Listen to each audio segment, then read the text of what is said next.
ప్రభువైన యేసుక్రీస్తు నామమున కలవరివాక్కు ప్రేక్షకులకు నా శుభాభివందనాలు.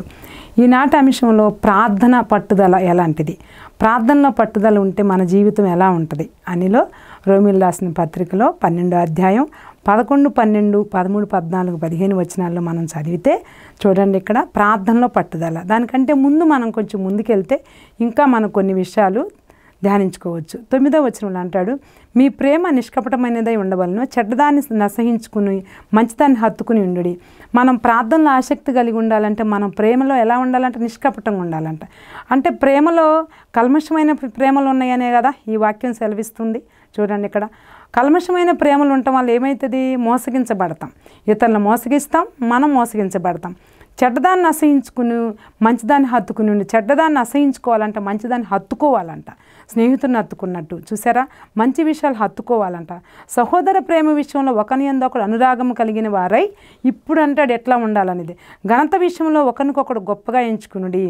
ఒకళ్ళని తక్కువ చేయొద్దమ్మా ఎప్పుడు కూడా. మన జీవితంలో మనకు అలవాటు ఏంటంటే, మానవ జీవితంలో ఎదుటి మంచి దానిదేముంది, వీడిదేముంది అని మాట్లాడతాం. మనకు అలవాటు అట్లా. అలాంటి మాటలు మాట్లాడకూడదు అంటున్నాడు ఇక్కడ. ఒకరినొకళ్ళు ఘనతగా ఎంచుకోండి. ఎందుకు ఒకరినొకళ్ళతో ఎందుకు తక్కువ చేసుకుంటారు? తప్పు. ఎదుటి మనిషిని ఎప్పుడైతే నిన్ను వల్ల నీ పొరుగువాన్ని ప్రేమించమన్నటువంటి ఆజ్ఞలో ఉన్న వాక్యం ఇదే. ఇక్కడ అక్కడేమో ఆజ్ఞలు అట్లా ఇచ్చాడు, కానీ ఇట్లా ఇస్తున్నాడు. ఆసక్తి విషయంలో మాంజులు కాక. ఆసక్తి అంటే ఏంటి? ఏ విషయంలో నేను పట్టుదల బట్టి చదవాలన్నా, మనం బాగుపడాలన్నా, మనం ఇంకా ఉద్యోగం తెచ్చుకోవాలన్నా, వివాహ విషయంలో కానీ ప్రతి విషయంలో ఆసక్తి ఏ విధంగా కలిగి ఉంటామో, మన ప్రార్థన యందు కూడా ఎలా ఉండాలంట?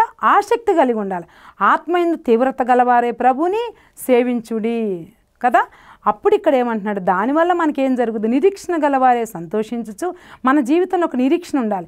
మనం ఎట్లా పడితే అట్లా జీవించటం అనేది గొప్పతనం కాదమ్మా. మనం ఒక నిరీక్షణ ఏంటి? ఆ నిరీక్షణ దేవుని దగ్గరికి వెళ్తాము, దేవుడు ఖచ్చితంగా మనల్ని పరలోక పట్టణంలో ఉంచుతాడు.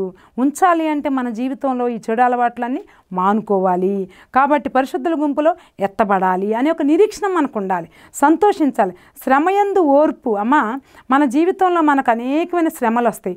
ఆ శ్రమలు వచ్చిన కొలది డిసప్పాయింట్ కాకూడదు, కృంగిపోకూడదు. ఓర్పు కలిగి ఉండాలి. ఓర్పు కలిగి ఉంటే అప్పుడు ఏమవుతుంది? ప్రార్థన యందు పట్టుదల కలిగి ఉండుడి. హల్లెలూయా. ప్రార్థన యందు పట్టుదల కలిగి. ఈ పైన చెప్పినటువంటి అంశాలన్నీ మన జీవితంలో ఉంటే ఒక పట్టుదల వస్తుంది. చూడండి, మన జీవితంలో మనం ఉద్యోగం రావాలని ఎంత పట్టుదల పడతాం. ఖచ్చితంగా నాకు ఆ అబ్బాయే కావాలి, నాకు ఆ అమ్మాయే కావాలి, లేకపోతే నెక్లెస్ కావాలి కదా, మనకు పిల్లలు కావాలి, మనకు బండి కావాలి, మనకు కారు కావాలి. ఇన్ని విషయాల్లో పట్టుదల కలిగి ఉంటున్నామే. ప్రార్థన ఎందుకు పట్టుదల ఉండలేదు?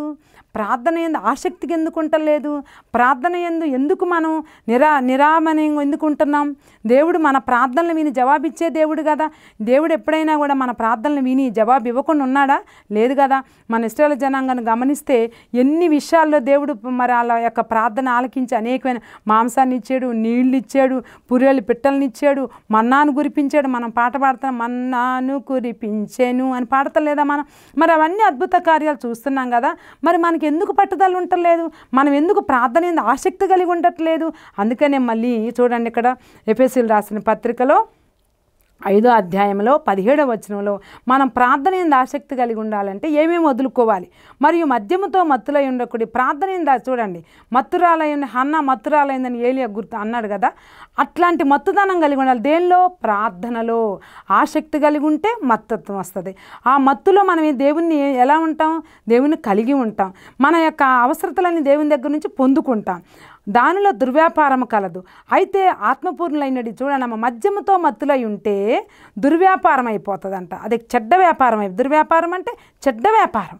అయితే ఎప్పుడైతే మనం దేవుని యందు ఆసక్తి కలిగి ప్రార్థన యందు పట్టుదల కలిగి ఉంటామో ఆత్మపూర్ణులై ఉంటామంట కదా. అందుకనే మళ్ళీ ఏమంటాడు? ఒకరికొకడు కీర్తనలతోనూ సంగీతములతోనూ ఆత్మ సంబంధమైన పాటలతోనూ హెచ్చరించచ్చు.